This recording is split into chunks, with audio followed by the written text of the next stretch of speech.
भीष्म जी कह रहे हैं कि ज्ञान तो था लेकिन बोल नहीं पाया।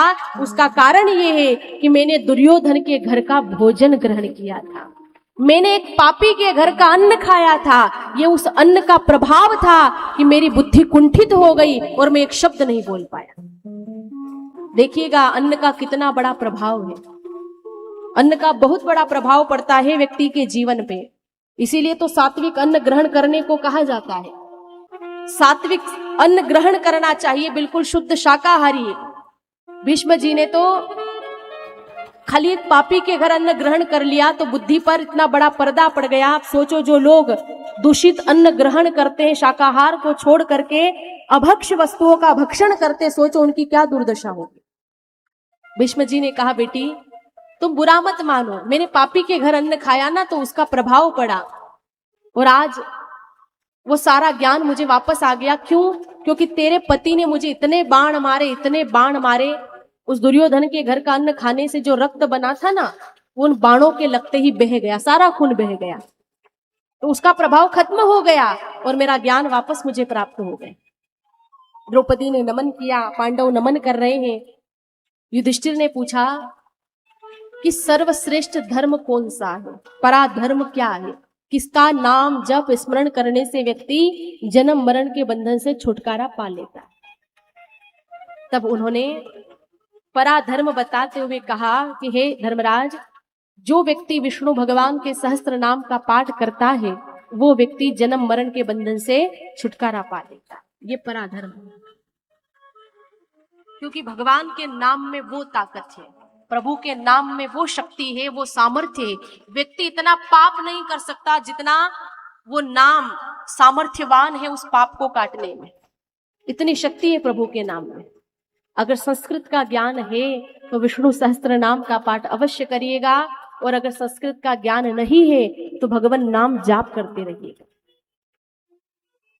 क्योंकि सहस्त्र नाम के पाठ के बराबर ही भगवान का नाम है। और कौन सा नाम है वो सब जानते हैं। प्रभु का एक ऐसा नाम है जो सहस्त्र नाम के पाठ के बराबर, सहस्त्र माने 1000, विष्णु जी के सहस्त्र नाम के पाठ के बराबर प्रभु का एक ऐसा नाम है जो वो एक नाम लो और इधर सहस्त्र नाम का पाठ करो बराबर। कौन सा नाम है? शिव कहते हैं पार्वती से, राम रामेति रामेति रमे रामे मनोरमे सहस्त्र नाम ततुल्यम श्री राम नाम वरानने। हे वरानने, श्री भगवान नारायण के, श्री विष्णु के सहस्त्र नाम के बराबर श्री राम का एक नाम है, और इसीलिए मैं सारा दिन राम के नाम में ही रमण करता रहता हूं। बहुत शक्ति है प्रभु के नाम में। राम नाम जो है ना, खाली नाम नहीं है, तारक मंत्र है, पर सीधा साधा है ना, इसलिए लोगों की समझ में नहीं आता। उनको तो ज्यादा कठिन बनाने में आनंद आता है।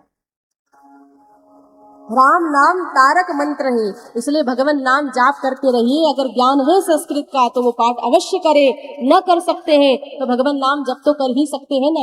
नाम तो व्यक्ति कभी भी कहीं भी किसी भी समय में कर सकता है, इसलिए भगवान नाम जाप करते रहिए। जन्म मरण के बंधन से जो छुटकारा पाना चाहते हैं तो भगवान नाम तो लेना ही पड़ेगा। तो इस प्रकार से धर्मराज युधिष्ठिर सहित सभी पांडवों को भीष्म जी ने सुंदर सा उपदेश प्रदान किया, और फिर यदुवंश शिरोमणि भगवान द्वारिकानाथ को अपनी बुद्धि समर्पित करते हुए बहुत सुंदर स्तुति करी उनकी। भगवान को बारंबार प्रणाम कर रहे हैं, उनके सुंदर स्वरूप का बखान कर रहे हैं। त्रिभुवन कमलम तमाल वर्णम रविकर गौरवराम्बरम दधाने वपुरलक कुलव्रतानाब्ज विजय सखे रति रस्तों में अनवद्या।